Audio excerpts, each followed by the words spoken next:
Bonjour à tous et bienvenue dans le Grand JT d'éducation. Tout de suite, le sommaire.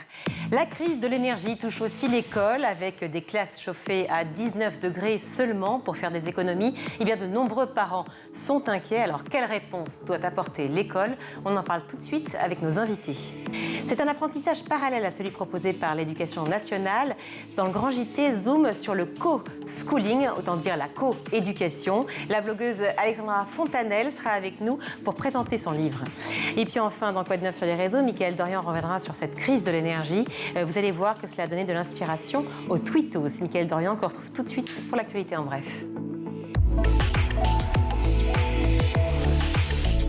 Bonjour Mickaël. Bonjour Virginie, bonjour à tous. On commence avec les chiffres sur la laïcité dévoilés ce matin par le ministère de l'Éducation nationale. Dans un communiqué, le ministère affirme que 313 signalements ont été recensés en septembre pour des atteintes à la laïcité dans les écoles, collèges et lycées, avec une hausse de la part des incidents liés au port de tenues religieuses. Pour rappel, le ministre Pat Pendiaï avait annoncé il y a 15 jours que ces signalements étaient en hausse dans les établissements scolaires. Il avait promis des chiffres précis, chose promise, chose due. À Nanterre, les affrontements ont repris ce matin au lycée Joliot-Curie. Après une journée de calme hier, c'est à nouveau la guerre aux abords du lycée Joliot-Curie pour reprendre les mots d'une enseignante, une professeure de français obligée de rester confinée toute la journée dans l'établissement. On vous en parlait hier, des affrontements avaient éclaté mardi entre les élèves et les forces de l'ordre. 14 jeunes avaient été placés en garde à vue et 2 policiers avaient été blessés. Dans le reste de l'actualité, de nouvelles menaces proférées contre un professeur. Ça s'est passé cette fois dans l'Essonne. Des menaces de mort évoquant Samuel Paty ont été envoyées par courrier au lycée Georges Brassens d'Evricourt-Couronne. La lettre a été adressée au proviseur du lycée, mais visait un professeur d'histoire. Selon les informations de nos confrères de CNews, l'auteur a menacé de lui faire une Samuel Paty, ajoutant « Les Juifs, on n'en veut pas dans des lycées ». Le proviseur de l'établissement et le professeur ont déposé plainte. On termine avec une punition qui fait débat au sein du Conseil de l'Europe. Oui, il s'agit du fameux fil dans ta chambre. Virginie, vous avez déjà utilisé cette sentence avec vos enfants? Oui, ça m'est arrivé. Fil dans ta chambre, cette méthode éducative a un nom, c'est le time out. Ça consiste à éloigner un enfant dans sa chambre ou au coin pour le calmer. Et c'est une méthode qui aujourd'hui divise, figurez-vous. Plusieurs psychologues estiment que c'est une mesure d'exclusion. Christine Schul, par exemple, qui est éducatrice de jeunes enfants, estime qu'il ne faut pas laisser seul quelqu'un qui va mal, qu'au contraire, il faut rester avec lui. Des associations ont donc alerté le Conseil de l'Europe à ce sujet. Et le mot de la fin, il est pour Céline Kellen, qui est présidente fondatrice de l'association Stop Violence Éducative Ordinaire. Le time-out peut aussi être l'exclusion du parent, ce que nous soutenons davantage. Évidemment, on soutient surtout le dialogue entre parents et enfants. Voilà, c'est ce qu'on privilégie le maximum. Merci Mickaël. Quelle réponse doit apporter l'école alors que la crise de l'énergie l'impacte également? On en parle tout de suite avec nos invités. Et pour en parler, je suis ravie d'accueillir sur notre plateau Guylaine Morvan-Dubois. Bonjour. Bonjour. Vous êtes la présidente de la FCPE Paris, association de parents d'élèves. Et face à vous, Manuel Martin, bonjour. Bonjour. Merci d'être avec nous. Vous êtes vice-présidente des Hauts-de-France en charge de l'éducation. Alors parlons justement de la crise de l'énergie. L'école est un miroir de la société, comme vous le savez, une petite société en somme. Et c'est donc naturellement que la crise de l'énergie forcément a un impact au sein de l'éducation nationale. Ces derniers jours, on a vu des parents extrêmement inquiets, mécontents déjà, mais surtout inquiets parce que les classes de leurs enfants n'étaient pas chauffées justement à cause de cette crise de l'énergie que l'on voit, à cause de l'inflation. Et parfois, il y faisait 13 degrés. J'ai revu beaucoup d'articles, notamment en Eure-et-Loire, sur les parents et les enseignants qui témoignaient effectivement de ces 13 degrés dans les classes. Quelle est votre réaction, Guylaine Morvan-Dubois ? Alors effectivement, on a eu des témoignages de parents, mais aussi des équipes enseignantes, il ne faut pas les oublier, et des personnels qui travaillent dans ces établissements, qui sont inquiétés du manque de chauffage. À Paris, pour le moment, les températures sont peut-être un petit peu plus élevées que dans certains départements français, mais on a déjà cette inquiétude de savoir si les établissements seront suffisamment chauffés, surtout au vu de ce qui a pu se passer les années antérieures où il y avait déjà des problèmes de chauffage. Est-ce que c'est la même chose pour vous, Manuel Martin, qui est vice-présidente des Hauts-de-France en charge de l'éducation? Est-ce que ce problème de chauffage dans les classes a été remonté? Oui, bien sûr, il a été remonté très tôt d'ailleurs Cette année, comparé à l'année dernière, j'aime à rappeler que l'année dernière, nous avions rallumé le chauffage le 15 octobre et que quand on compare les températures entre l'année dernière et cette année, malheureusement, il n'y a pas beaucoup d'écart, hormis une journée ou une matinée comparée à l'année dernière. Mais nous avons annoncé que nous rallumerions le chauffage au 15 octobre et si possible, on souhaiterait tenir jusqu'aux vacances de la Toussaint pour ne pas avoir à rallumer justement le chauffage avant les vacances de la Toussaint.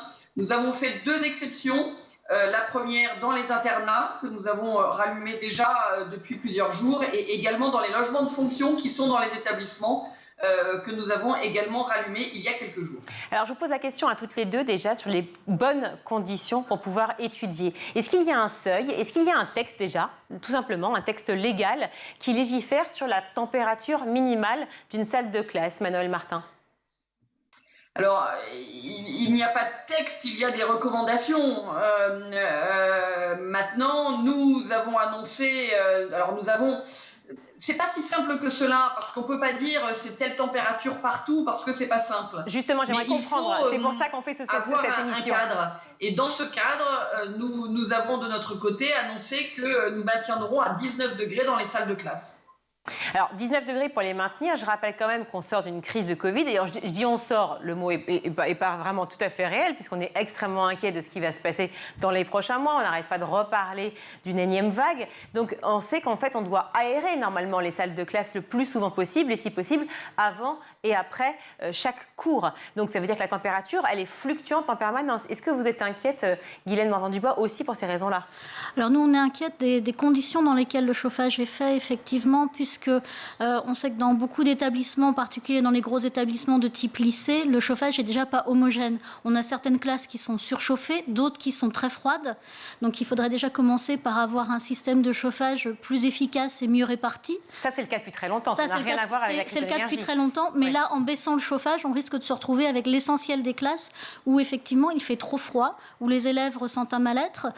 Et le risque, c'est qu'on n'aère pas suffisamment et qu'il y ait des conséquences en termes de santé publique. Voilà. Vous les sentez aussi, les conséquences en termes de santé publique? Parce que je sais, Manuel Martin, que vous avez proposé un plan de sobriété énergétique avec l'explosion des prix, le prix de la facture d'électricité qui va être multiplié au moins par 4 en 2 ans, c'est ce que vous dites. Est-ce que vous avez aussi considéré ça dans votre plan? Oui, bien sûr. Les consignes qui sont données sont d'aérer les classes, non pas toute la journée et tout le temps, mais une dizaine de minutes et si possible aux interclasses. Et donc c'est ce que nous demandons c'est ce que nous souhaitons que ce soit fait dans les établissements de la région des Hauts-de-France, mais pas que. C'est-à-dire qu'il faut surtout que tout le monde garde et prenne les bonnes habitudes. Lorsque l'on part d'une pièce, on éteint la lumière. Lorsque l'on quitte une pièce, on ferme la fenêtre quand elle a été ouverte, etc. C'est toutes ces petites actions que l'on fait chez nous, donc il n'y a pas de raison qu'on ne le fasse pas dans un lycée, qui permettront de pouvoir envisager des économies d'énergie. Et puis, alors nous n'avons pas vocation à imposer quoi que ce soit, mais nous faisons de nombreuses propositions aux chefs d'établissement de manière à ce qu'ils puissent s'organiser le mieux possible et envisager justement des impacts financiers en ce qui concerne le chauffage, rassembler peut-être les élèves dans un même secteur du lycée lorsque cela est possible. La région des Hauts-de-France, c'est 272 établissements scolaires et il n'y en a pas un qui se ressemble. Donc on ne peut pas dire vous allez faire ceci pour tous les établissements scolaires, c'est impossible. Il faut bien évidemment voir ce qu'il est possible de faire de manière très individualisée, établissement par établissement. Donc nous avons lancé une liste de propositions à faire pour faire en sorte que ces factures d'électricité soient au moins maintenues et en tout cas qu'elles n'explosent pas comme on nous l'annonce aujourd'hui. Guylaine Morvan-Dubois, une réaction? Alors, nous, au niveau des associations de parents, en particulier de la FCPE, on considère qu'on demande des efforts aux parents, aux élèves, effectivement, dans leurs gestes au quotidien, qu'il y a des petits gestes, mais que ces petits gestes sont sans doute plus difficiles à accepter et puis à rentrer dans une routine, quand par ailleurs on constate des gaspillages qui ont l'air massifs et qui poussent vraiment à l'incompréhension. Je parlais du problème des réglages des chauffages. Il y a des salles où il faut ouvrir les fenêtres fenêtre parce qu'il fait trop chaud. Donc je maintiens qu'avoir un réel plan de rénovation au niveau du chauffage, c'est comme pour l'isolation, c'est vraiment important. On sait qu'il y a un problème de fenêtres dans beaucoup d'établissements, que les fenêtres ne ferment pas ou au contraire qu'elles ne s'ouvrent pas. Donc à un moment, il faut aussi investir pour pouvoir ensuite avoir une rationalisation de l'utilisation de l'énergie et une meilleure acceptabilité de certains gestes effectivement qui peuvent coûter. D'autre part, je pense que ce qui a été dit sur l'adaptation à chaque situation est importante. On sait qu'en fonction de l'âge, les enfants ont plus ou moins froid, que par exemple en maternelle, ça va être vraiment important de chauffer, en particulier pour ceux qui font la sieste, d'avoir aussi des températures adéquates dans certains gymnases où il y a moins besoin de chauffer que dans des salles de cours, que dans des salles de TP, par exemple.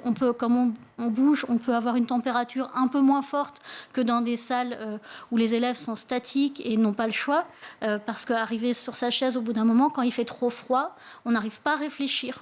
Mais là, ça a été le cas, effectivement, et c'est pour ça qu'il y a eu beaucoup de papiers qui sont sortis sur ce sujet, sur ces fameuses écoles, notamment en Eure-et-Loir, où il faisait 13 degrés. Ça veut dire que les enfants étaient déjà avec leur manteau et même certains avec leur capuche. Est-ce qu'on peut vraiment travailler, apprendre dans ces conditions-là? Est-ce que c'est possible? Ça ne pousse pas à la concentration. Le fait d'avoir froid a tendance à pousser les élèves à essayer de bouger. Pour se réchauffer, c'est naturel et ça pousse vraiment pas à la concentration. Je pense qu'il y a besoin d'un confort et nous, ce qu'on souhaite, c'est que les élèves soient pas les sacrifiés. Ils ont déjà été sacrifiés dans d'autres circonstances pour le Covid. Là, pour la crise énergétique, c'est important de maintenir des conditions d'études décentes et surtout de les maintenir à l'école, parce que la petite musique qu'on entend aussi, c'est que certains internats pourraient fermer pour ne pas avoir d'internat le vendredi soir, par exemple, alors qu'il y a des cours le samedi matin, que les chauffages pourraient ne pas être mis en route le samedi. Donc tout ça, c'est vraiment des problèmes et il ne faut pas que ça aboutisse à un manque de potentiel en termes d'études pour ces élèves. Et bien sûr, et encore, on parle des élèves qui ont eu la chance d'avoir un professeur devant leur classe à cette rentrée en période de pénurie de professeurs. Alors, il y a certaines communes qui ont trouvé des solutions aussi pour pallier justement au manque de chauffage dans les classes chauffées à 19 degrés. Regardez ce qu'on a proposé le maire de Perrier dans la Manche. Avec le conseil municipal, nous avons souhaité, pour que les enfants n'aient pas froid pendant la classe, notamment parce que dans notre école maternelle, nous avons beaucoup de vitres et qu'en cas de grand froid, la température à 19 degrés pourrait ne pas suffire. Nous avons décidé de leur offrir un polaire à chaque élève, pour qu'ils puissent, s'ils le souhaitent, il n'y a pas d'obligation, pouvoir avoir chaud pendant la classe si c'est nécessaire et en tout cas pendant la récréation. Donc ces polaires sont en cours de fabrication. Ils seront distribués à l'ensemble des 330 élèves de nos écoles et de la trentaine d'agents municipaux des écoles. Quand on voit ce type de réaction, alors évidemment, c'est formidable de faire ce genre de cadeau, mais est-ce qu'on ne se dit pas que c'est un peu ubuesque, quoi? Alors, on a vu Bruno Le Maire avec le col roulé, on a vu Elisabeth Borne avec la doudoune, Gilles Legendre, député de Paris aussi, qui propose de ne plus utiliser le sèche-linge. Enfin, là, ça devient... C'est un petit peu anecdotique, on va dire, et on oublie effectivement l'essentiel, qui sont les structures, qui sont le bâti, et la responsabilité des élus à ce niveau-là. On sait que c'est pas facile pour les élus d'absorber la facture énergétique, mais il y a une responsabilité envers des enfants, envers des adolescents qui n'ont rien demandé et qui ont besoin d'avoir les mêmes chances que leurs prédécesseurs. Donc c'est vraiment important que les élus prennent leurs responsabilités par rapport aux enfants. Oui, et en même temps, c'est compliqué en tant qu'élu de pouvoir justement prendre suffisamment de responsabilités, puisque, comme vous le disiez, justement, Manuel Martin, vous faites des propositions pour les établissements, mais à eux, de réagir ou pas, et de les accepter ou pas. Tout à fait. Chacun a ses responsabilités. Nous avons les nôtres, qui sont l'entretien du bâtiment et la rénovation énergétique dans les lycées. Nous sommes une région, ça ne nous a pas échappé, qui a fusionné entre deux anciennes régions. Nous avons, sur le mandat précédent, fait un plan d'investissement très important, un plan pluriannuel d'investissement très important dans les établissements scolaires. Nous le continuons nous continuons, et nous mettons bien évidemment l'action sur les rénovations énergétiques pour permettre justement éviter ces salles où il fait froid et d'autres où il ferait chaud, ou des fenêtres qu'il faudrait ouvrir, ou des fenêtres qui n'ouvrent pas, etc. C'est-à-dire qu'il nous semble important de regarder tout ce qu'il y a à faire pour améliorer le quotidien des jeunes, et pas que, cela a été très bien dit auparavant, il y a bien évidemment toutes les équipes éducatives qui travaillent autour de nos jeunes. Notre intérêt, il est quand même que les jeunes apprennent dans les meilleures conditions et soient le mieux encadrés possible et le mieux entourés possible. Mais bien sûr, je l'entends tout à fait. D'ailleurs, une réaction, j'aimerais s'il vous plaît, Manuel Martin, à ce que disait Guylaine Morvan-Dubois sur les internats qui pourraient proposer de ne plus faire cours le vendredi alors qu'il y a effectivement cours le samedi. Vous avez, de votre côté, proposé que les cours du samedi soient déplacés afin d'économiser le chauffage. C'est bien ça ? Oui, tout à fait. Nous avons remarqué que sur nos 272 établissements, 57 avaient des cours le samedi matin et n'avaient pas obligatoirement, alors c'est toujours pareil, c'est à prendre un à un, l'emploi du temps rempli toute la semaine. Et donc nous avons suggéré aux établissements scolaires, non pas que l'on allait éteindre le chauffage le vendredi soir, si bien évidemment il n'y a pas de cours le samedi matin, on fermera le chauffage, ou on baissera plutôt le chauffage, parce que le fermer, ça n'existe pas, mais on baissera le chauffage le vendredi soir, et donc il n'y aurait pas d'internat s'il n'y a pas cours le samedi matin. Certains établissements nous ont déjà fait part de leur volonté de reprendre les emplois du temps pour la rentrée après les vacances de Toussaint, pour justement permettre cette réorganisation. D'autres nous ont expliqué que c'était impossible au regard déjà du taux d'occupation des salles de classe, et donc ce n'était pas possible de le mettre en place. Voilà, c'est ce que j'appelle une construction à la dentelle, avec les établissements, les uns et les autres, chacun leur particularité. On essaye de faire au mieux. Et puis surtout, on a demandé aux établissements de faire un état de suivi de la consommation énergétique hebdomadaire, pour que s'il y avait un établissement qui s'envolait par des coûts incroyables, on puisse réagir rapidement et non pas laisser cette dérive s'installer et ne pouvoir finalement réagir que plusieurs semaines après, quand il sera trop tard.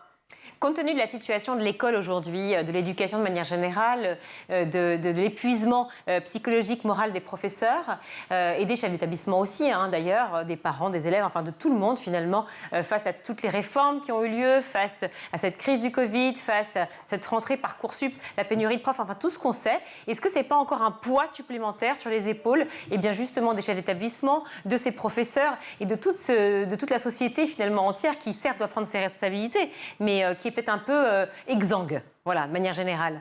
Guylaine Morvan-Dubois. Alors effectivement, c'est un étage de plus à la pile des problèmes, mais c'est effectivement quelque chose qui va concerner l'ensemble de la société. Il ne faut pas oublier que les élèves passent aussi un certain temps à la maison et que ces problèmes énergétiques, ils vont aussi les rencontrer à la maison. Donc déjà, si on peut les épargner à l'école, ce serait l'essentiel, et ne pas faire peser sur les parents la charge non plus de pallier à un manque de chauffage dans les écoles, soit en devant rhabiller leurs enfants, soit en les gardant à la maison si effectivement les cours du samedi matin sont supprimés. Manuel Martin, l'impact aussi psychologique pour les enfants, il doit être quand même assez important. Il faut le prendre en compte parce que quand on a 15 ans aujourd'hui, même 12 ans, même 16 ans, on entend parler de Covid depuis maintenant 2 ans et demi. On entend parler de guerre en permanence, aussi de la hausse des fournitures. Donc on n'a pas forcément le crayon dont on rêve ou le compas je ne sais quoi ou la trousse magique, etc. La pénurie de professeurs, on ne sait même pas si on va avoir un prof. On est inquiet de savoir quelle spécialité on doit choisir pour Parcoursup. Et maintenant, plus de chauffage. Comment on fait pour rassurer les enfants? Comment on fait pour leur dire, vous inquiétez pas, on tient la barque, ça va aller? Quand on est élu, j'entends. Manuel Martin. Vous m'entendez, Manuel Martin? Apparemment, il y a un petit bug de... Voilà, vous m'entendez? Ça y est. Oui. Ça y est, je vous l'ai retrouvé, mais ça fait quelques minutes que je ne vous entendais plus. Ah bah voilà, alors excusez-moi, je réitère ma question. Je disais qu'aujourd'hui, comment fait-on pour pouvoir rassurer nos enfants de manière générale, quand on a 10 ans, 12 ans, 15, 16 ans, peu importe. On a vécu cette crise du Covid, cette pandémie qu'on ne pouvait pas gérer, puisque c'est le principe d'un virus, cette hausse des fournitures scolaires, où on ne peut pas se payer la trousse dont on rêve, ou le cahier magique, ou je ne sais quoi, ou le sac à dos de nos rêves. On parle de pénurie de profs, donc on ne sait pas si on va avoir un professeur dans la classe. Alors certains élèves peuvent plutôt être assez contents et penser qu'ils vont rentrer chez eux, mais ce n'est pas le cas. Maintenant, plus de chauffage. Enfin, c'est assez terrifiant le monde dans lequel on fait évoluer nos élèves, nos enfants aujourd'hui. Comment on fait pour justement les rassurer, et vous, en tant qu'élu, cette responsabilité que vous avez par rapport à eux? Chacun doit prendre ses responsabilités.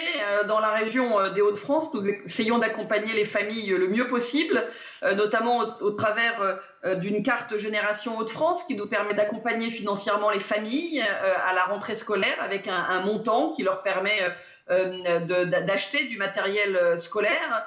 Nous essayons de les rassurer, bien évidemment, sur l'énergie, pour leur expliquer que nous prenons toutes nos responsabilités. Nous avons voté il y a quelques jours une délibération pour la dotation globale de fonctionnement très importante, bien au-dessus de ce que l'on a voté jusqu'à maintenant depuis de nombreuses années. Et puis nous prenons toutes nos responsabilités pour accompagner les proviseurs, pour accompagner les équipes éducatives, pour accompagner nos agents, pour permettre d'apporter des réponses dans les lycées, dans les établissements scolaires. Nous travaillons également avec les fédérations de parents d'élèves pour pouvoir réfléchir ensemble sur les meilleures réponses à adapter. Tout cela doit se faire chacun, bien évidemment, à sa place. Le lycée est un espace où il y a de nombreux acteurs avec chacun ses responsabilités. Je ne me permettrai pas de parler des autres établissements scolaires que je connais beaucoup moins, mais je pense que chacun doit prendre ses responsabilités et c'est le rôle des élus et des élus de la région des Hauts-de-France et de notre président Xavier Bertrand de prendre toutes nos responsabilités dans ces actions qui nous incombent.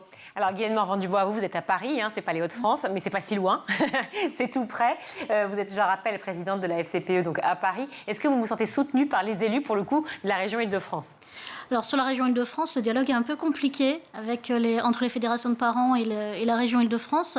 Et surtout, on a l'impression que les priorités ne sont pas forcément celles qui devraient être. C'est-à-dire que le bâti, c'est un très très gros problème. On sait qu'il y a un plan qui est en cours, qui n'est pas forcément discuté justement collégialement.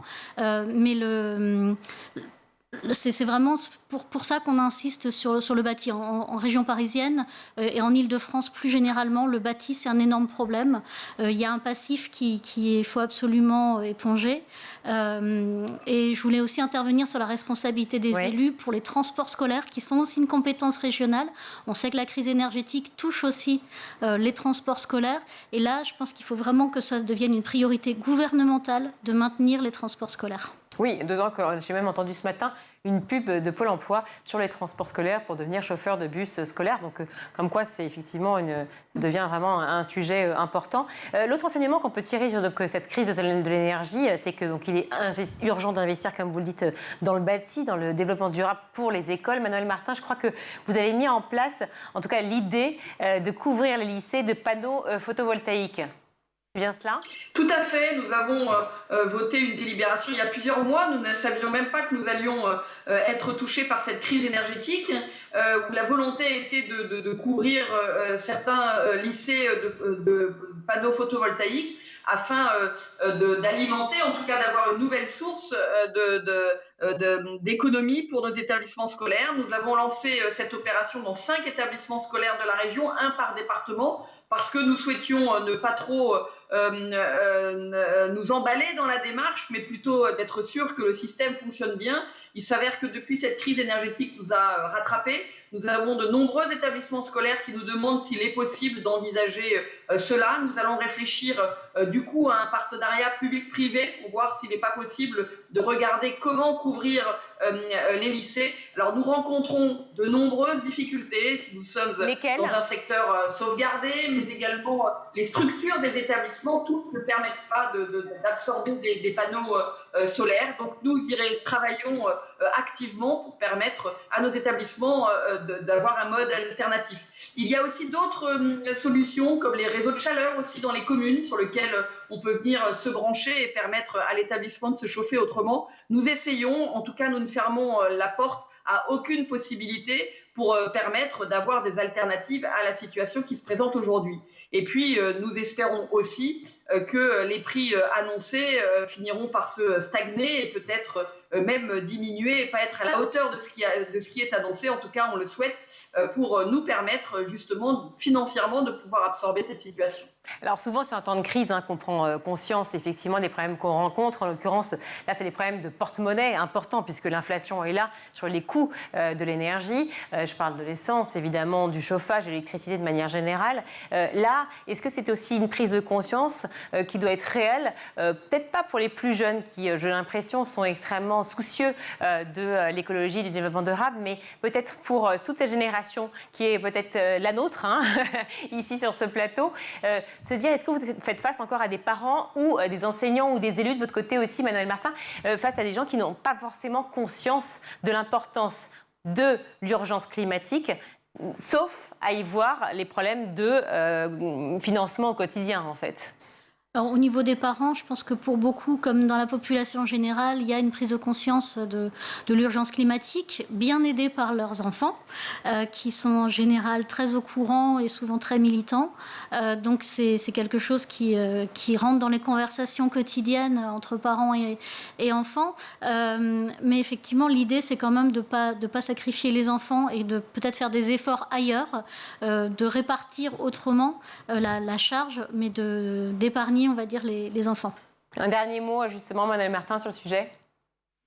Oui, bien sûr, la prise de conscience, elle est collective et elle est complètement partagée, avec quand même un petit bémol, c'est-à-dire que ce que l'on est prêt à accepter chez soi, on ne l'accepte pas obligatoirement dans un établissement scolaire. Donc, il faut trouver le juste milieu pour pouvoir permettre de maîtriser cela le mieux possible, mais il faut absolument y passer et que tout le monde soit bien conscient des difficultés rencontrées. Merci, écoutez, à vous deux d'avoir été avec nous pour parler justement de ces gros problèmes que rencontrent aujourd'hui de nombreux établissements. Manuel Martin, je rappelle que vous êtes vice-présidente des Hauts-de-France, merci, en charge de l'éducation. Merci mille fois d'avoir été avec nous. Guylaine Morvan-Dubois, merci également d'être revenue sur le plateau du Grand JT, présidente de la FCPE Paris. On marque une courte pause et on se retrouve.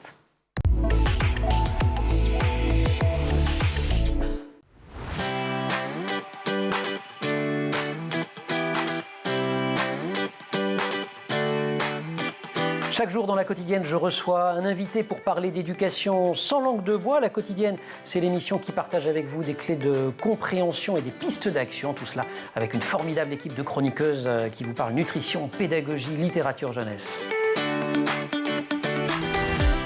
L'école, c'est la vie et c'est aussi l'avenir de vos enfants. Initiative locale, orientation, école à l'étranger. Je vous donne rendez-vous tous les jours dans le MAG sur School TV pour aborder une thématique forte de l'éducation en plateau, des profs, des parents, des élèves et des élus. Vous avez la parole tous les jours dans le MAG sur School TV.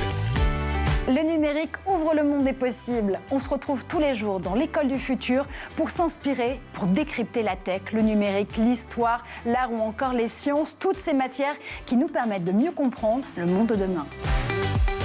Tous les jours, je vous retrouve dans le Grand JT d'éducation pour débriefer ensemble l'actualité de la journée et se questionner sur l'avenir de nos enfants à l'école. En compagnie de chroniqueurs et d'invités, nous tenterons de répondre à une question d'actualité qui concerne l'éducation. Nous vous donnons chaque jour la parole dans le Grand JT d'éducation. Toutes les semaines, on se retrouve dans Souvenirs d'écolier. Je vous propose un tête-à-tête avec une personnalité. Elle viendra se confier sur son enfance, elle nous racontera des anecdotes de sa scolarité et puis elle nous livrera sa vision de l'école d'hier et d'aujourd'hui.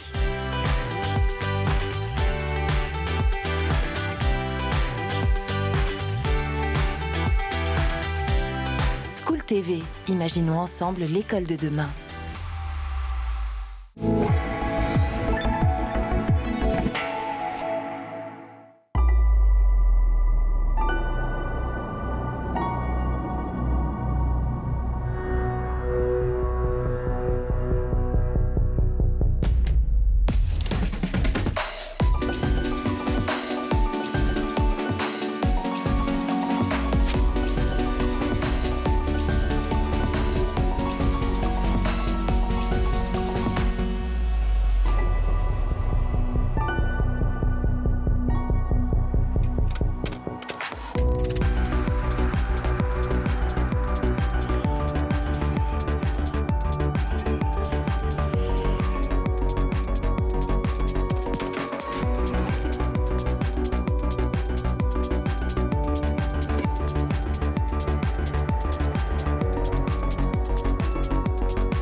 De retour sur le plateau du Grand JT, je suis ravie d'accueillir Alexandra Fontanelle. Bonjour. Bonjour. Bonjour. Alors, vous venez nous parler aujourd'hui de co-schooling, encore un terme anglophone. La coéducation ? Oui. On pourrait dire que c'est la même chose ou pas? Oui, en fait, oui. Alors, le co-schooling, en fait, ça consiste à apporter en fait des apprentissages à son enfant à la maison, en plus de ceux de l'éducation nationale. Et on parle en fait de pré-schooling en fait quand ces enseignements interviennent en fait avant la scolarisation de l'enfant. Entre 0 et 3 ans. Alors voilà, c'est ça. Pré-schooling, c'est entre 0 et 3 ans, et co-schooling, c'est à partir du moment où l'enfant entre à l'école. D'accord, donc c'est une sorte d'école parallèle en fait où en gros il y a les enseignements traditionnels classiques de l'éducation nationale et puis il y a tout ce que vous pouvez apporter à côté. Mais à côté ça veut dire quoi? Ça veut dire donc c'est de l'éveil pour j'imagine l'écriture, la lecture, mais c'est aussi pour les sens, c'est quoi? Alors en fait du coup effectivement le co-schooling ça peut permettre en fait de consolider, de renforcer les apprentissages qui sont vus à l'école. Donc voilà, pour consolider des acquis ou pour revoir certaines notions qui ont des notions, des compétences qui sont difficiles à assimiler par l'enfant. Mais c'est surtout en fait respecter, suivre le rythme de l'enfant, respecter en fait suivre ses intérêts. Donc ça va être par exemple un enfant qui est désireux de lire dès la maternelle. L'école va pas forcément pouvoir répondre à cet intérêt. Donc c'est là où nous parents on va pouvoir intervenir en lui apportant les activités nécessaires, le matériel nécessaire. Mais ça peut s'inspirer par exemple des méthodes Montessori ou autres? Oui, tout à fait. Alors en fait moi c'est vrai que mon co-schooling c'est vraiment essayer d'éveiller mes enfants en fait, les éveiller en fait au monde, leur apporter une ouverture au monde, leur faire découvrir de nouvelles choses qu'ils ne verraient pas forcément à l'école, et aussi des disciplines qu'ils ne vont pas forcément faire à l'école. C'est parti du constat d'un manque dans le programme de l'éducation nationale ou pas du tout? Alors non, initialement, non, moi c'est vraiment j'ai toujours adoré l'école et adoré apprendre, et je savais que je prendrais du plaisir à transmettre des savoirs à mes enfants, à m'investir dans leur éducation. Mais et du coup j'ai commencé naturellement à proposer des activités à mes enfants, même avant leur entrée à l'école, donc des activités manuelles ponctuellement, mais aussi développer leur autonomie, leur transmettre, enrichir leur langage. À chaque occasion en fait qui se présentait. Depuis maintenant, c'est vrai qu'ils sont scolarisés, et je me rends compte aussi que l'école ne fait pas tout. Il y a quand même les matières académiques et le développement intellectuel qui sont largement privilégiés. Il y a le programme national, les classes qui sont surchargées, qui ne permettent pas de répondre aux spécificités, et aux individualités de chaque enfant. Donc c'est un constat que vous avez fait à voilà, posteriori. C'est ça, a posteriori. Et donc c'est vrai que c'est là que je me dis que le co-schooling peut être une manière, pour nous parents en fait de s'investir dans l'éducation de nos enfants, parce que rappelons-le, en fait, on est quand même les premiers éducateurs de nos enfants. On a un rôle crucial à jouer, et on a une responsabilité en fait en leur offrant un environnement qui est favorable à divers apprentissages, à des apprentissages variés, et pour favoriser leur développement vraiment de façon globale et pas seulement intellectuelle. Oui, puis alors l'histoire vous a rendu raison, parce qu'effectivement, on parle beaucoup des compétences psychosociales aujourd'hui, ou dites cognitives. Donc on voit qu'effectivement, en dehors de l'apprentissage classique, il faut pouvoir aussi travailler ces compétences sociales, sociétales, humaines, émotionnelles. Le corps, la créativité de l'enfance, qui n'est pas, en tout cas en élémentaire, ce qui... Alors, même si Alexandra Fontanelle, je rêverais d'être votre meilleure amie pour vous confier mes enfants quelques heures, ça n'empêche que vous imaginez bien que vous n'êtes pas la seule à avoir eu ces idées-là, sauf que vos idées, elles sont tout à fait différentes peut-être des autres. En tout cas, dans ce bouquin, justement, le co-schooling au fil des saisons, c'est plein de super ateliers, en fait, pour pouvoir travailler justement à la fois sur les grandes thématiques, c'est-à-dire l'écologie, la responsabilité, toutes les choses qu'il faut pouvoir, j'imagine, enseigner aux enfants. Et donc là, par exemple, c'est nettoyer les cucurbitacées, j'ai du mal à le dire moi-même. Par exemple, ramasser les feuilles. Alors, voilà, cuisiner une tarte aux pommes. Alors ça, c'est le côté plutôt effectivement alimentaire, soupe de citrouille, etc. Mais aussi, par exemple, cherche et trouve les trésors d'automne. Alors voilà, on va chercher ensemble et on va expliquer ensemble comment ça se décline, et on va travailler sur les saisons. C'est ça. Moi, c'est vraiment mon fil conducteur. En fait, quand j'ai commencé à structurer mon co-schooling, donc à l'entrée de ma fille en maternelle, alors j'avais pas encore connaissance à l'époque de l'importance de la nature pour le développement de l'enfant. J'avais pas non plus été sensibilisée en fait durant mon éducation familiale. Mais j'ai eu conscience que j'avais une responsabilité à jouer en fait dans l'éveil, dans l'éveil d'une conscience écologique de mes enfants, de leur susciter en fait. De leur susciter, développer ce respect de l'environnement et de cette source inépuisable d'apprentissage qu'est la nature, tant en tant qu'objet d'étude, mais aussi en tant que terrain d'apprentissage, où ils peuvent vivre plein d'expériences, et c'est vraiment très enrichissant. Et surtout en fonction des saisons, parce qu'en fait, quand je parlais des cucurbitacées, c'est pas tout le temps, toute l'année.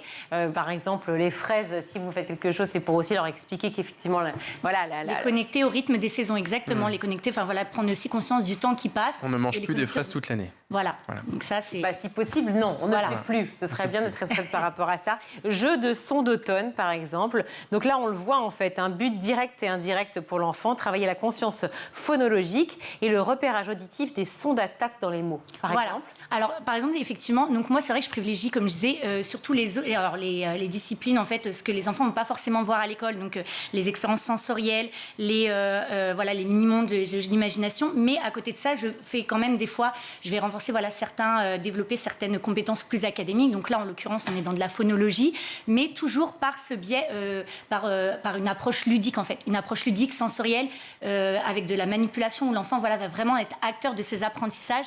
Et donc, ça fait un apprentissage qui est vraiment plus qualitatif.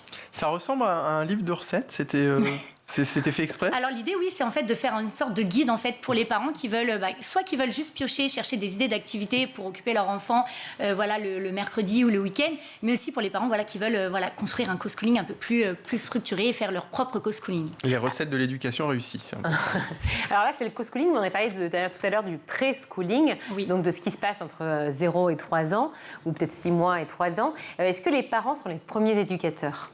Oui, vraiment. En fait, oui, parce que les enfants déjà grandissent, passent essentiellement leur temps à la maison, du moins les premiers mois. Et en plus, c'est vrai que c'est nous qui avons le plus cette possibilité d'observer notre enfant. Et c'est les parents en fait, qui connaissent le mieux leur enfant, qui vont pouvoir observer leur rythme d'apprentissage, leurs intérêts, et qui vont pouvoir en fait adapter l'environnement pour favoriser ces apprentissages, chose que ne peut pas forcément faire l'école ou à la crèche, où du coup il y a plein d'enfants à la maison. C'est quand même vraiment le cadre idéal où on peut vraiment adapter l'environnement et les apprentissages. Vous venez de sortir des box, il y en a une sur ce plateau. Oui. Je suis quand même assez curieuse de voir ce qu'il y a dedans. Oui, alors en fait, justement, c'est parti de cette passion pour les activités pour enfants et pour le co-schooling. Et face au constat en fait, de certains parents qui ont envie de se lancer mais qui ne savent pas par où commencer, quel matériel utiliser. Et du coup, avec une amie qui est si passionnée de co-schooling sur Instagram, nous avons lancé notre propre entreprise, donc des box d'activités justement au fil des saisons et également. Donc là, par exemple, c'est la box automne, qui nous emmène en fait, donc chaque box en fait nous emmène à la découverte d'un écosystème. Donc par exemple en automne, donc c'est la forêt.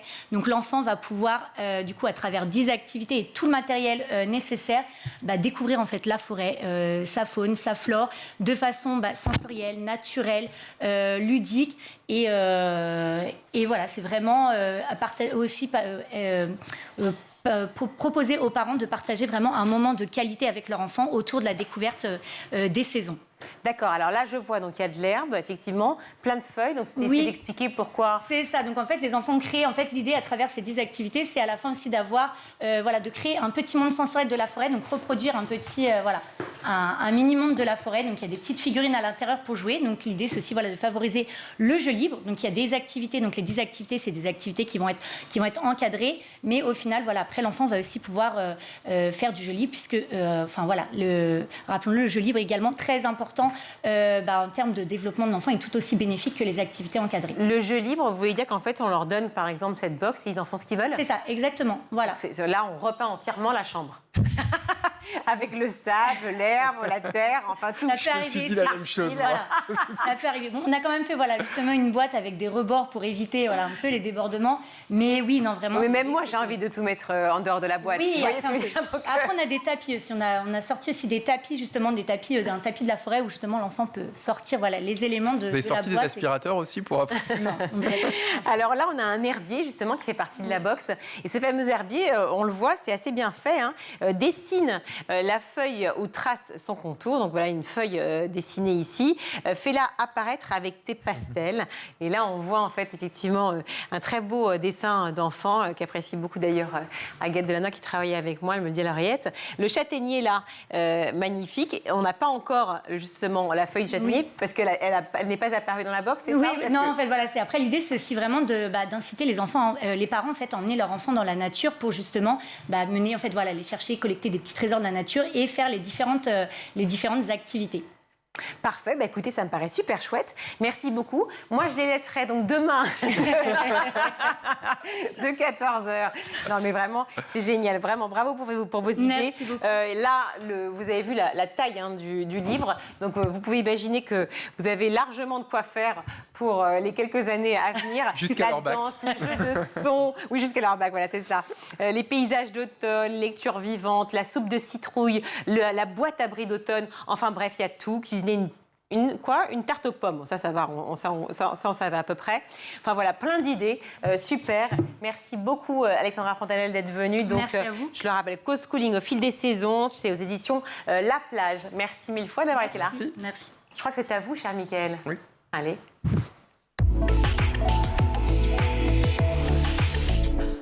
Grève dans les raffineries et dépôts de carburant, la galère continue, Mickaël. Alors la galère, ça dépend pour qui. Je vais vous dire, je suis bien content de rouler en voiture électrique. Non seulement j'ai pas de problème pour faire le plein, moi, mais en plus, je peux vous dire que cette histoire a permis de faire du ménage sur les routes.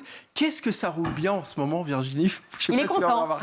Il est content. Je suis même en train de me demander si cette pénurie n'est pas un coup d'Hidalgo. Bref, galère donc pour les automobilistes ringards qui roulent encore en voiture thermique, et galère aussi, forcément, fallait que ça arrive, pour les transports scolaires. C'est une première. Plusieurs lignes de cars scolaires donc, ont été à l'arrêt en début de semaine, notamment en Seine-et-Marne et dans l'Essonne, comme le précise ce tweet de la mairie d'Étampes. Pénurie de gazole. Lundi 10 octobre, les transports scolaires vont être perturbés à Étampes comme dans tout le département de l'Essonne.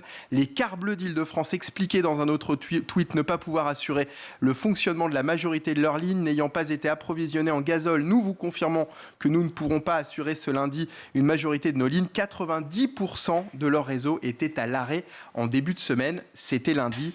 Malheureusement, il semblerait qu'à l'heure actuelle, la situation ne se soit toujours pas améliorée. Je vais vous titiller un peu quand même, parce qu'il y a l'air pour les ringards qui roulent encore en gazole. Quand même, attends, les ringards qui se la racontent avec leur voiture électrique, ils ont les moyens d'acheter. Situation donc compliquée pour tout le monde, effectivement.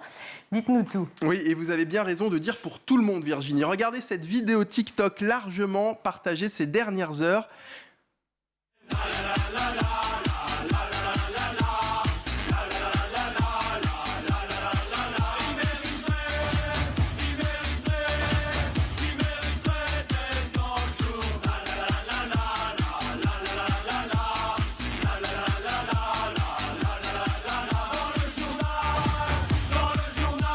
Virginie, je vous ai donc déniché le meilleur des réseaux sociaux. Là, la police aussi est en panne sèche. Et ce n'est pas moi qui ai choisi la musique, puisque c'est la question que vous me posiez pendant la diffusion de ces images.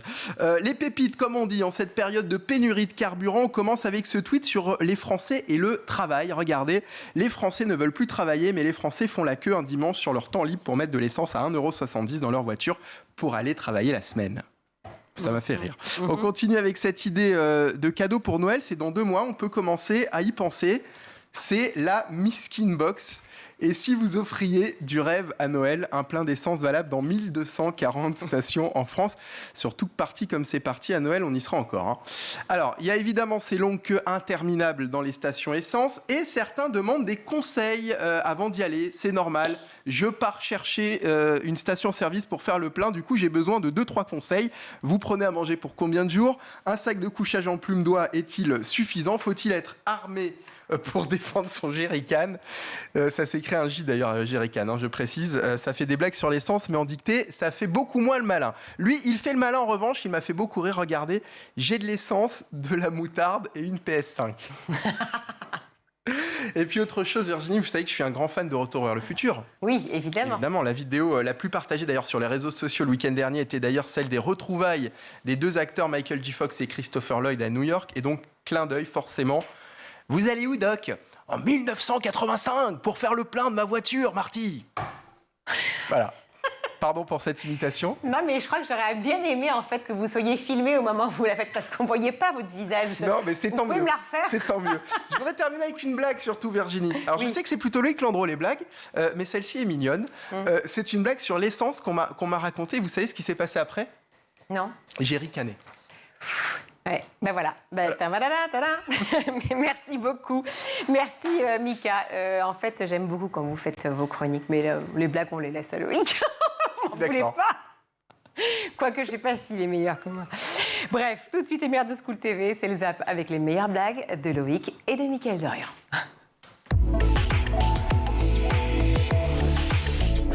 Est-ce qu'il est dur de s'y retrouver avec toutes les offres de formation? Parce que j'ai l'impression qu'à un moment, la mode, c'est un sentiment que j'ai, hein, vous allez me dire tous les deux, mais c'était peut-être un univers très fermé, c'est peut-être encore aujourd'hui, et qu'il n'y avait pas forcément beaucoup de formations. Aujourd'hui, c'est plus facile de mettre un pied dedans ou il faut quand même avoir le réseau? Alors, les formations, je trouve que c'est de plus en plus facile d'accès, on va dire. D'accord. Donc, c'est beaucoup plus connu. Aujourd'hui, on connaît beaucoup plus d'écoles. Moi, je me rappelle, quand j'étais au lycée, j'ai jamais été informée sur les formations en mode. Donc, je savais même pas, en fait, je pouvais pas rendez-vous avec les conseillères d'orientation, là. Voilà, alors, on n'a jamais parlé de mode, hein, strictement pas. Au collège, encore moins. Ouais. Donc, voilà. Mais en fait, c'est l'insertion professionnelle qui est plutôt difficile dans la mode. Plus que l'insertion en formation. D'accord. Et après, c'est des très beaux métiers, mais pour y entrer, il faut quand même être courageux, s'accrocher. On va y venir. Et après, ça bouge. Après, c'est bien. Théo? Je suis complètement d'accord que ça s'est démocratisé. Après, si on veut une formation qui nous vend un débouché facile après, c'est toujours un certain coût et ça, malheureusement, c'est pas accessible à... Oui, exactement. Mais aujourd'hui, en tout cas, on peut avoir une solide formation. Si on est motivé, effectivement, il y a pléthore de formations. Ouais, oui. Mais ça reste encore un peu quand même beaucoup dans des écoles privées, comme tu dis, qui ne sont pas accessibles à tout le monde. Et on insiste quoi, justement, dans vos formations respectives, tous les deux? J'ai pas entendu. On insiste sur quoi dans vos formations respectives à tous les deux? Alors surtout sur, pour moi, la création de son ADN en tant que designer, de styliste, et la qualité en modélisme aussi, le montage, le prototype. Donc on apprend à l'école à créer finalement sa propre marque? Un peu, ouais. Un peu. On apprend à se forger, à savoir ce qui nous plaît ou pas, de vraiment savoir vers quoi on veut se diriger soi-même plus tard. Quelle est la part de pression, justement? Est-ce que vous arrivez à lâcher prise de temps en temps? Alors je sais que quand on monte effectivement sa collection, ça doit être très compliqué, mais il y a quand même des moments où on arrive à relâcher, à prendre du recul, ou on a forcément le nez dedans? On essaye quand même un peu de lâcher prise parce que si on est trop dedans, parfois ça le fait plus. On remarque nous-mêmes en fait que notre travail il a plus autant de qualité. Donc il faut vraiment apprendre de temps en temps à se mettre la tête dans autre chose. D'accord, Théo. Oui, complètement. Pour et puis ce rythme-là, on va l'avoir toute notre vie ou presque si on suit ce parcours. Donc faut pas mettre sa vie de côté pour autant. Faut dès le début essayer de trouver l'équilibre. Ouais. Et la passion est plus forte que la pression? C'est la passion qui vous fait tenir? Moi, oui. Ouais. Je pense. Ouais. Encore heureux, hein. Vous venez de commencer. Non, mais c'est compliqué, hein. Et puis sinon, je vous ai déniché, Emmanuel, quelques petites choses intéressantes aujourd'hui. Si je vous dis barbe à papa, vous pensez à sucre? Globalement, je pense sucre, ouais. On est d'accord? J'ai beau être de mauvaise foi, je pense sucre. Oui, la barbe à papa. Je suis pas obligé de m'en apercevoir. Je suis d'accord, la barbe à papa traditionnelle, c'est majoritairement du sucre. Alors, j'ai trouvé une petite pépite ici, qui est un substitut de barbe à papa. On ne peut plus l'appeler barbe à papa puisque c'est fait avec autre chose. C'est un Nutri-Score A, très important. Et donc, il est bon pour la santé. Attention, je vous vois venir, il n'y a pas d'édulcorant dedans. Il n'y en a pas. C'est fait exclusivement avec des fibres de chicorée. Et c'est bon? Je veux dire, incroyable. Là, il faut goûter, Emmanuel, on n'a pas le choix. Moi, j'ai mon avis sur la question. Je pense qu'il faut que vous goûtiez. Je vous laisse vous montrer à la caméra la couleur. Ils ont évité de mettre des colorants, donc c'est blanc. Ah, c'est moi qui dois le tirer? Oui, je préfère. Non, faut prendre un bout. Allez-y. Vous prenez un bout d'abord, non? Vous voulez pas? Il faut goûter, vraiment. Regardez, hop, on y va. Je vous dis par avance que je trouve que le goût est vraiment chouette. Gros plan, barbe à papa. Blanc sans colorant, que des fibres de chicorée. J'ai du coton. Sur cette quantité-là, il n'y a que 1 gramme de sucre. Et le reste, c'est des fibres de chicorée. Je peux en manger 25 x 5, des trucs comme ça? Incroyable. Voilà. C'est vrai qu'il y a exactement la même texture. Ça fond dans la J'ai pris un tout petit morceau. Un tout petit morceau. Allez-y, faites-vous plaisir, Emmanuel. C'est impressionnant. Moi, je trouve que c'est impressionnant. Ah, c'est impressionnant. Alors, le but, c'est pas de dire aux enfants, allez-y, lâchez-vous, mangez plein de barbe à papa de ce type-là. Ouais, mais c'est impressionnant. Il ne faut pas habituer les enfants au goût sucré, bien évidemment, mais je trouve que pour un substitut, bravo à cette marque qui nous a fait un Nutri-Score A. Une autre petite... Ah ouais, à fond. À fond, d'accord. Il y avait un truc de... Une pâte à tartiner, Nutri-Score B, ce coup-ci, faite exclusivement, enfin pas exclusivement, mais avec une majorité. Ils en veulent en régie, ils me disent à l'oreillette, tu nous en gardes. Ah ouais, mais là c'est fichu, les 10 grammes, là ils partent très très vite. Nutri-Score B fait avec des haricots rouges. Alors là... il y a aussi les légumes en même temps. Voilà, et très riche en fibres. C'est ça qui est génial. Si vous voulez goûter, vous avez chacun une cuillère. L'idéal, en général, c'est de mélanger. La texture... Allez-y, si vous... Charlotte.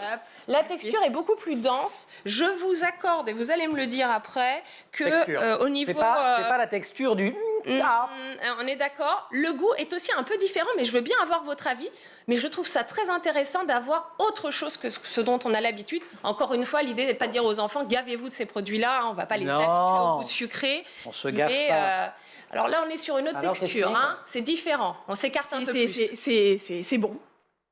Mais on est loin de la pâte à tartiner. Loin. On est d'accord. On est d'accord là-dessus. Autant la barbe à papa, celui-là, il va passer... celui-là passera peut-être un peu moins auprès des enfants. Mais la barbe à papa, moi, j'ai Sauf si on commence par celui-là. Ma mère m'a rappelé l'autre jour, quand j'étais petit, parfois je lui disais, maman, c'est très très bon, mais n'en refais pas. D'accord. Non, je plaisante. Franchement, c'est super bon. Non, c'est pas vrai. C'est une expérience. C'est-à-dire, en fait, il ne faut pas le raconter. Il ne faut pas le comparer. Voilà, il ne faut pas le raconter comme ça. Il faut le raconter comme, tiens, c'est un truc sympa, une pâte à tartiner. Exactement. Voilà, et là, c'est franchement très sympathique. Et ce qui est hyper important, c'est de savoir que les besoins de l'adulte sont tout aussi importants que les besoins de l'enfant. Et justement, si notre colère nous appartient, c'est-à-dire que voilà, c'est pas notre enfant qui nous met en colère, puisque face à une même situation, un parent pourrait péter un câble et pas l'autre. Donc c'est vraiment nous. Mais en revanche, c'est important pour pouvoir être bien avec les autres, aussi de s'occuper de ses propres besoins. Et c'est là qu'arrivent des limites pour notre enfant, puisque on peut pas avoir un enfant pour nous, par exemple, si on a besoin de calme et qui crie toute la journée, il va falloir trouver quand même une solution pour qu'il puisse... Il arrête de crier 3 secondes, même si on l'aime beaucoup. Voilà, ou en tout cas, qu'il y ait un espace extérieur, qu'il aille griller ailleurs. Mais voilà. Vous dites que le sentiment de ne pas avoir été aimé par ses propres parents ou par l'un de ses propres parents, c'est un des principaux blocages. Mais ça se résout avec un coaching ou il faut 15 ans d'analyse? Non, justement. Et il y a des véritables clés aussi dans ce livre. C'est que généralement, on pense ne pas avoir été aimé par nos parents ou pas assez aimé ou pas assez reconnu parce que on n'analyse pas la façon dont on nous a aimés de la façon dont on aurait aimé être aimé. Donc, par exemple, on a eu un parent qui nous rendait énormément service, mais qui n'avait pas forcément de geste d'affection pour nous. Mais en fait, sa façon nous a manqué. À lui de nous aimer, c'était celle-ci. Et voilà, et même... Alors, ça veut dire que la petite Charlotte de 10 ans qui écrivait des... Voilà. Mon papa et ma maman ont fait ça. Non, franchement, ils s'y prennent pas bien. Avec le recul, vous êtes dit, finalement, il y avait de l'amour quand même dans tout ça. Évidemment, beaucoup d'amour, au contraire. Et je pense que c'est important pour chacun de se réaliser à quel point chacun de nous a été aimé, même des enfants, au final, qui ont été abandonnés, ont été aimés. Nos peurs nous font bien souvent imaginer que si notre enfant n'est pas comme ceci ou comme cela, il ne pourra pas être heureux. Oui, ça aussi. Donc il y a aussi quand même tout un boulot autour de la projection qu'on peut faire. Énormément. Et en fait, ça, c'est une des choses centrales, c'est qu'on projette sur notre enfant toutes nos peurs et on pense que pour qu'il soit heureux, il faut lui donner ce dont nous, on a manqué ou ce qui nous rend, nous, heureux. Alors qu'on est hyper différents les uns des autres. Est-ce que, par exemple, si nous, ce qui nous rend heureux, je sais pas, c'est d'avoir un métier où on gagne de l'argent et d'avoir plein d'amis, peut-être que notre enfant... Ils veulent pas gagner d'argent et ils veulent pas de potes. Il veut une vie avec un ami ou deux, il n'a pas besoin de voir 36 000 personnes. Et peut-être que un métier manuel, c'est ce qui le rendra le plus heureux. Sauf que nous, on a peur parce qu'on se dit que pour nous, c'était pas possible et ça veut pas dire que pour lui, ça ne l'est pas. Ça y est, on voit l'illustration la plus tangible de la géopolitique, notamment d'Internet et du web que tu décris notamment si bien dans De Mémoire vive. On touche du doigt le fait que oui, cet Internet, il est politique avant tout. Et il peut être utilisé dans ses acceptions économiques comme une arme politique. Oui, tout est politique, mais tout est politique depuis longtemps, et notamment dans le cas des Russes. Les Russes ont essayé de promouvoir leurs propres services, comme tu le rappelais, mais ils ont également travaillé sur la mise au point de leurs propres processeurs pour échapper à l'emprise d'Intel, avec le Baïkal. Ça remonte à 2013-2014. Donc c'est pas... On a l'air de découvrir avec beaucoup de candeur qu'il y a un certain nombre d'acteurs qui jouent pas le jeu ou bien qui ont des positions extrêmement fortes, alors que ça ne date pas d'aujourd'hui. C'est pareil pour les systèmes d'exploitation, etc. Et les Chinois font probablement encore mieux dans le domaine. Moi, je remarque une chose aussi, c'est que le choix de cette annonce à 11 octobre, c'est précisément le jour de la deuxième conférence de Meta sur l'ensemble de ces annonces. C'est évidemment téléguidé, c'est fait pour leur porter atteinte alors qu'ils sont en situation légèrement délicate. Et donc tactiquement, c'est volontaire. Après, il y a un deuxième niveau de message qui est, indépendamment du contexte spécifique russe, qu'un certain nombre de ces organisations ont d'une certaine manière commencé à remettre en cause certains attributs des États, celui de battre monnaie, celui de dire le droit. Quand on voit aujourd'hui une plateforme, je vais pas en nommer une, mais qui bloque certains contenus ou certains tweets au motif que ce contenu viole les standards de la communauté, nulle part n'est défini ce que c'est que le standard, et encore moins ce que c'est que cette communauté au nom de laquelle un contenu a été... Je ne suis pas en train de dire que les États n'ont pas besoin de réguler les sujets critiques qui sont utilisés dans ces plateformes. Ce que je suis en train de dire, c'est que les plateformes elles-mêmes ont commencé, dans certains cas, à s'arroger un droit de police, un droit de censure. Et ce qui est paradoxal dans cette histoire russe, c'est que la censure russe, dont on connaît la portée, est en train d'affronter sur le même terrain la censure de plateformes qui ne sont pas d'autres États. Voilà pour le ZAP, c'est la fin de ce grand JT. Merci pour ces belles chroniques et puis surtout pour cette blague magnifique. Oui, je viens de la comprendre. Canal 247 pour nous retrouver, évidemment schooltv.com. Aujourd'hui à la réalisation, c'est Xavier Sanchez. Au son, Alexis Oustabassidis, Emma Guessel et Agathe Delannoy à la rédaction et Laure Audemont au make-up. Bonne soirée à tous. Ciao.